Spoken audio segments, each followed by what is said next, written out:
Kalau misalnya ada orang mati dibunuh, menurut lo arwahnya akan tenang gak? Aduh, sepanjang pengetahuan gue enggak lagi, Muy. Gue juga mikir gitu sih. Soalnya dia matinya dibunuh kan, bukan karena takdir. Iya, gue juga mikir kayak gitu. Kenapa? Karena gue baru dapat cerita ada orang yang mati dibunuh dan arwahnya itu ngegantayangin orang yang ngebunuh dia. Makanya gue yakin sih orang yang mati dibunuh itu pasti arwahnya akan tenang. Jadi sekitar 4 tahun lalu ada kasus pembunuhan gitu, Nat. Lebih tepatnya di daerah Kalimantan Timur. Ada satu cowok yang bener-bener dia ini dikenal banget kalau misalnya di lingkungannya itu cowok baik-baik, bener-bener gak neko-neko, tapi emang gayanya tuh kayak rada bad boy gitu. Tapi orang tahu kalau misalnya dia anak baik-baik lah. Sebut aja nama cowok ini Ali dan umur tuh sekitar 25 tahun. Nah, ada satu waktu dia kenalan sama satu cewek. Kita sebut aja nama cewek ini Mimi. Seumuran juga sama Ali. Dan Mimi itu tuh sebenarnya teman kecilnya Ali, tapi udah tinggalnya pindah jauh dari rumah Ali dan udah lama gak ketemu. Sekali yang ketemu jadi kayak akrab lagi lah. Pas lagi lebaranan, emang biasanya tuh minal aizin gitu mereka berdua. Akhirnya setelah lebaran mereka ketemuan lagi, kontakan lah. Abis lebaran mereka kontakan dan udah sering jalan. Terus lama-lama mungkin kayak Mimi ngerasa nyaman sama Ali. Nyaman tuh tapi as a friend aja ya, gak gimana-gimana. Jadi Mimi tuh semakin kayak anggap si Ali ini bestinya dia lah. Kayak tiba-tiba Mimi minjem duit ke Ali karena dia bilang kayak, ya gue butuh ini, boleh nggak, segala macam. Ali bilang kan, ya udah nggak apa, karena Ali juga baik banget anaknya, jadi pinjemin terus tuh duitnya ke Mimi. Terus one day Mimi tuh minjem duit lagi, katanya mau urusan keluarga, jadi Ali kasih. Tapi belum diganti-ganti, Moy? Belum, yang pertama belum diganti, Nat. Tiba-tiba ada temannya Ali kayak ngasih tahu foto gitu, kayak, Li, ini Mimi bukan sih? Ternyata di foto itu Mimi tuh lagi jalan sama cowok, dipergokin sama temennya si Ali ini.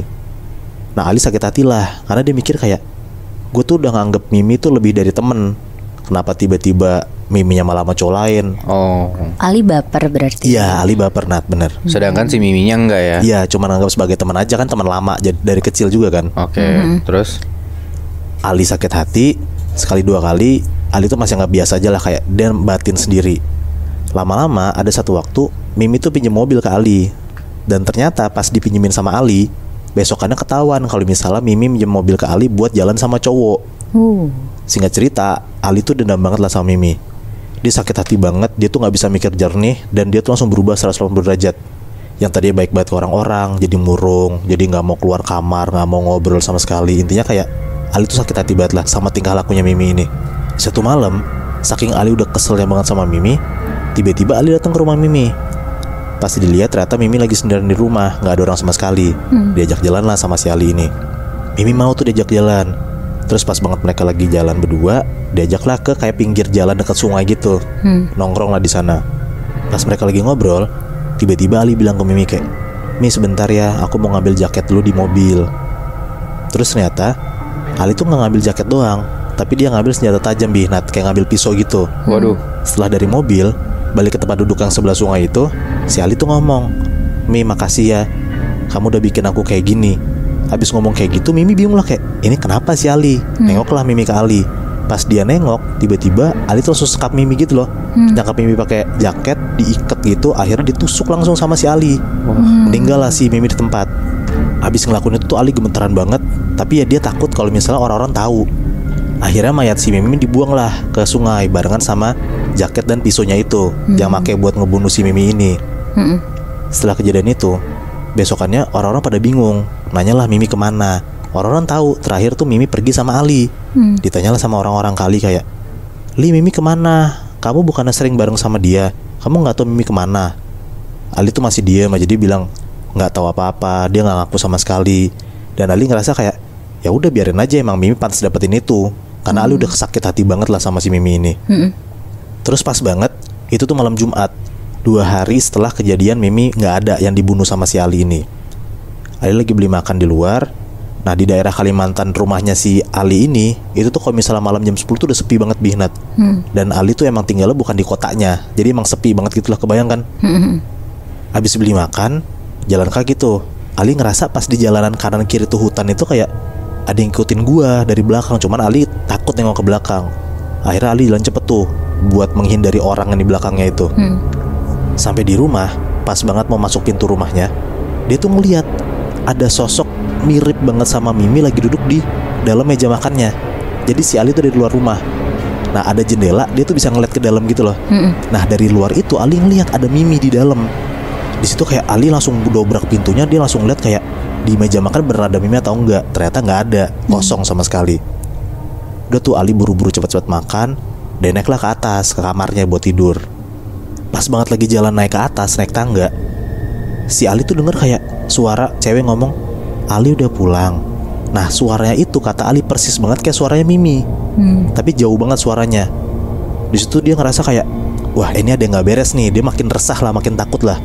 Dia langsung naik ke kamarnya dan dia maksa tidur. Akhirnya tidur lah dia. Kebesokan harinya Ali dapat kabar kalau misalnya satu kampung itu tuh lagi nyariin Mimi. Bener-bener kayak Mimi tuh udah masuk ke daftar orang hilang gitu lah. Ali semakin gak tenang. Dia tuh makin takut lah kalau misalnya orang-orang tahu. Tapi di depan orang dia berusaha tenang aja. Terus tiba-tiba di malam itu kebesokan harinya, pas si Ali baru pulang, tiba-tiba di depan pintu rumahnya itu ada jaket yang dia buang ke sungai. Terus ada pisunya juga. Ada darah gitu. Wah pokoknya dia ngeliat lah kalau misalnya ini barang yang gua buat bunuh Mimi. Kenapa tiba-tiba ada di rumah gua? Ali panik. Akhirnya Ali buang lah tuh, taruh ke kardus. Dia masukin lah semua barangnya, pisau sama jaketnya. Dia pergi jauh buat ngebakar dan ngebuang barang buktinya. Dia pergi jam 7-an. Nah jam 10-an dia pulang lah ke rumah. Malam tuh? Iya malam Bi. Pas sampai rumah, mamanya Ali tuh ngomong ke Ali, "Nak, tadi mama lihat ada Mimi depan rumah. Kamu gimana? Aman kan? Udah selesai semua kan?" Nah di situ tuh Ali tuh diem doang Bi, Nat. Dia ketakutan dan dia tuh makin ngerasa kalau misalnya gue keganggu banget nih. Sampai nyokap gue ngeliat ada Mimi depan rumah gue gitu. Akhirnya Ali diem aja, nggak ngejawab kata nyokapnya, dan naik tuh ke kamar. Di dalam kamar dia bengong. Dia bener-bener ketakutan banget. Pas dia lagi bengong, kan si Ali ini matanya minus Bi, Nat. Dia lagi nggak pakai kacamata tuh pas lagi tiduran. Kalau misal orang nggak pakai kacamata dan matanya nggak blur kan, tapi dia bisa ngeliat kalau misalnya ada orang depan dia kan. Iya, kayak burung-burung gitu ya. Iya, dan dia tuh ngeliat dan dia ngerasa kalau misalnya di pojok kamarnya dia ada kayak sosok tinggi lagi berdiri gitu loh. Dia ngeliat kayak ini ada apaan, tapi gue nggak bisa ngeliat jelas. Akhirnya Ali bangun, dia pakai kacamatanya tuh. Pas dia ngeliat ternyata nggak ada siapa-siapa. Dia mikir kayak ya udah gue salah lihat aja mungkin. Dia lepas kacamata lagi, dia cobalah buat tidur. Pas dia lagi mau nyoba tidur, dia tuh nyium kayak ada bau-bau gak sedap gitu loh, kayak bau kebakar tapi kayak bau busuk. Dia langsung tuh turun ke lantai 1, nyamperin mamahnya. Dia nanyalah ke mamanya kayak, "Mama nyium bau gak?" Nyokapnya bilang kayak, "Mama gak nyium apa-apa sama sekali." Nah pas dia turun, dia tuh nyium kayak baunya tuh yang berasal dari lantai 1. Kan kamarnya lantai 2 kan. Lantai 1 tuh berasa banget kalau misalnya ada bau di situ, tapi nyokapnya gak nyium apa-apa. Pas Ali balik lagi ke kamar, masih di lantai 1, dia nyium kayaknya bau itu tuh berasal dari taman belakang rumahnya Ali. Nah jadi belakang rumahnya Ali tuh ada kayak taman gitu Bi, Nat. Jadi dia jalan tuh ke belakang tamannya kan. Dia jalan, dia buka tuh pintu rumah belakangnya buat ke taman belakang. Pas Ali buka dan lihat taman belakang, dia tuh ngeliat jelas banget Bi, Nat. Ada sosok Mimi lagi berdiri, megang pisau dan jaketnya Ali yang lagi kebakar gitu. Jadi tuh kayak sosok Mimi tuh bener-bener udah hancur gitu Bi, Nat, badannya. Kayak bekas badannya yang ditusuk sama Ali tuh kelihatan jelas banget. Dan Ali lihat badan sosok Mimi tuh bener-bener kayak ngeluarin darah banyak banget gitu loh. Tapi bentuk mukanya si sosok ini bener-bener udah hancur. Kayak bener-bener udah mayat kuntilanak gitu loh. Ali ketakutan banget lah. Dia bener-bener ngerasa kalau misalnya dia diganggu banget dan digentayangin sama sosok si Mimi ini. Karena udah ketakutan banget dan dia bingung harus apa, akhirnya dia nyerahin diri ke kantor polisi dan dia dipenjara. Nggak selesai sampai situ, selama di penjara ini ternyata Ali tuh makin sering digangguin. Jadi kayak setiap dia ke kamar mandi malam-malam, dia ngeliat ada sosok cewek lagi ngintipin dia dari balik bilik. Dan dia yakin itu tuh Mimi. Terus pas dia lagi tidur, satu sel nih mereka berlima gitu Bi, Nat. Pas lagi kebangun jam 3 pagi, dia tuh ngeliat selalu ada cewek kuntilanak gitu lagi berdiri depan selnya si Ali. Jadi kayak bener-bener dia ngeliat ada sosok cewek depannya, tapi orang-orang 4 teman selnya ini nggak ngeliat sama sekali. Dan saking udah stresnya, dia tuh bener-bener udah kayak orang gila banget lah. Orang-orang tuh mandang dia gila, halu karena ketakutan sendiri. Setiap si Ali bilang ada sosok, teman-temannya orang-orang penjara tuh ngeliat kayak nggak ada apa-apa. Di penjara pun jadinya si Ali tuh dicap kalau misalnya dia orang gila. Iya. Wow, anjir diikutin sampai segitunya ya. Padahal udah kena ganjarannya gitu, dia udah masuk penjara.